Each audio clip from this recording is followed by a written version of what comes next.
afternoon. We are live here from Carnage GT Magnet Middle School, and we are here today to talk about being live with Rigor in our classrooms. We have several different books that we have read and we have discussed and talked about. One of our books is actually Rigor in your school. We have another book, Rigorous Reading. And we have another book, How to Plan Rigorous Instruction. And we also have another book that is Rigor Made Easy. And each one of us will kind of talk a little bit about different things as I am your host. We have Mrs. Beth Fawcett, we have Mrs. Latoya Wilson, and we have Miss Linda Lloyd who is here. And we also have Mrs. Venetia Murphy who will be here in just a few moments.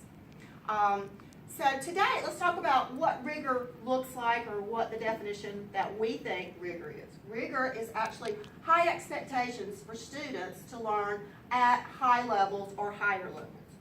Well, not every single child learns at the same time, at the same space, at the same day. We all have to vary different styles as well. Rigor is not only how we look at our students, but it's also differentiating in the classroom. And I know there's another segment out there, differentiation in the classroom, but these go together, people, okay? So, I have an analogy about rigor and how we all try to put everything in one bowl. Harley Davidson, first motorcycle was rolled out in 1903 in Milwaukee, Wisconsin. There was only one model, and that one model was made to fit every lifestyle that was out there during that time period. Today, there are women that ride. There are all types of people, all sizes of people, all career-minded people. Any person chooses can ride a bike, but they have to ride the bike that suits them the best. You can't just get on one and it fits. Okay? So, with that, we're going to talk with Mrs. Beth Fawcett, and she is going to share some information from Rigor in Your Schools. Her book is by Ronald Williamson and Barbara R. Blackburn. Well, thank you, Lou, for having me today to talk about this wonderful book, Rigor in Our School.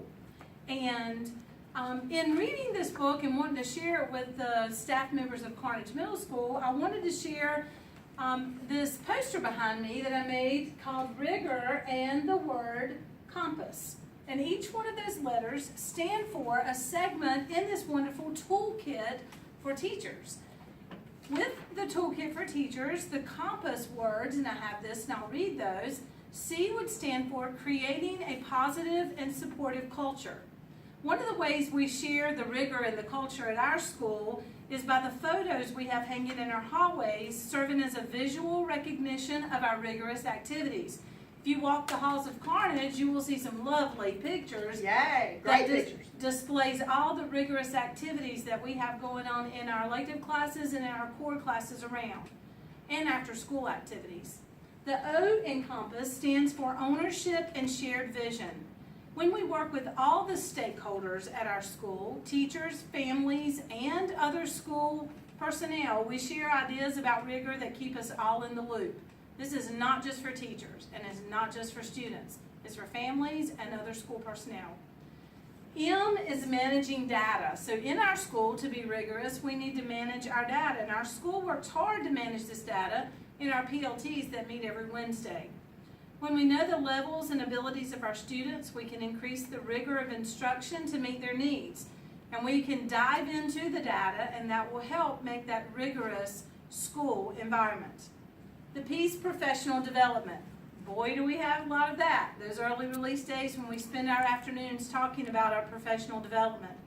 Our school has several opportunities for professional development, and one such is book talks, as we're doing today. A is for advocacy. This book shares lots of strategies in the toolbox for advocating for a rigorous school and climate. One of my favorites was called Elevator Talks. And this strategy involves a very brief talk to discuss important issues, but it only takes you a short amount of time to do that. So you have to get right down to the nuts and bolts of what you want to discuss because you have to be able to do that in the time you can take the elevator from one floor to another. S is shared What if you get accountability. stuck on the elevator? Then you just keep talking. Shared accountability. Ever heard the saying, we're all in this together? Teachers, families, school staff, and community share the accountability role in the success of rigor in our school. The strategy I liked for this letter in Compass is homework help tips for parents. We can do our part in school, but parents play a big role at home also. This strategy provides tips to help parents help the students, found in this toolkit book. And the last is structures. Setting up sound structures and schedules will improve rigor. From classroom structure to school structures, these are ways to support rigorous instruction. I could go on and on and on. This toolkit is full of about 90 strategies. Be sure to check it out from your local library. Thank you, Lou, for having me today. Thank you. That is a wonderful, I love the acronym Encompass and what it stands for, especially when we're talking about the ownership and shared vision and the shared accountability, because we are all the stakeholders. It's parents, it's teachers, it's students, it's the community, it's everybody that's involved in a school. You're talking about your local board members and everything like that as well. So thank you very much for this today. Now we have Mrs. LaToya Wilson, and she is talking about rigorous reading. My book is called Rigorous Reading, and the authors are Nancy Frey and Douglas Fisher. So there were 5 important strategies that I learned from this book. And the first one is teachers need to be models. So if we are teaching students to annotate, before we actually give them an assignment to annotate, we need to annotate the assignment ourselves and show students how they need to go about marking their paper. The second strategy that I learned was close reading and scaffolding reading instructions. Teachers engage students in repeated reading discussions with text-dependent questions, prompts, and cues to help students delve into authors' ideas. The third one is collaborative conversations. Teachers orchestrate collaborative learning to get students in the habit of exercising their analytical thinking in the presence of their peers. The fourth is an independent reading staircase. Teachers artfully steer students to more challenging books with strategic bursts of instructions and peer conferences to foster metacognitive awareness. And the last is performance. Teachers offer feedback and assessments that help students demonstrate understanding of text in authentic ways and plan instruction based on student understanding. Wow. Do you know what that reminds me of, Ms. Wilson?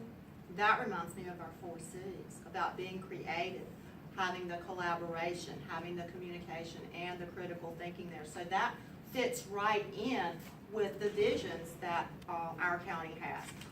In talking with Ms. Fawcett earlier today, she showed me a picture that she took at her son's recent college orientation, and they are putting the 4 C's in theirs as well. So we know that rigor is going everywhere.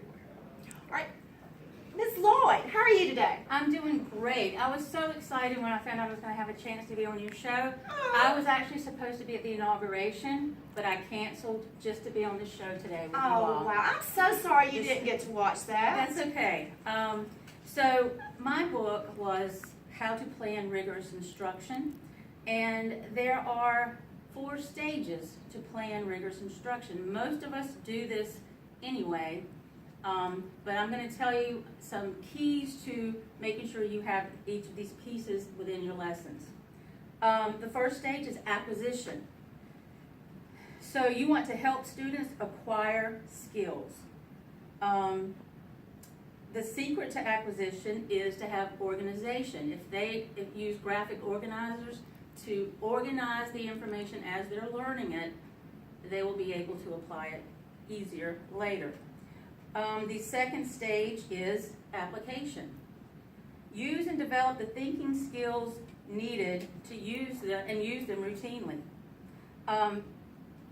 Critical thinking skills, cause and effect, compare, contrast, classification, induction are the most commonly critical thinking skills used on state tests. Deduction, abstracting, error analysis, evaluation are some other critical thinking skills. So the key to application is mindful practice. Model, as we've already heard today, distribute, practice, and give them time to reflect and transfer the skills. The third stage of rigorous planning is assimilation. Teach students to combine thinking skills into thinking processes. The key to assimilation is to have meaningful tasks.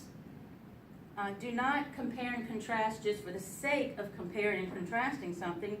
Make these skills part of the decision-making process so that the students are taking part in putting their thinking together and constructing their own meaning from their lesson.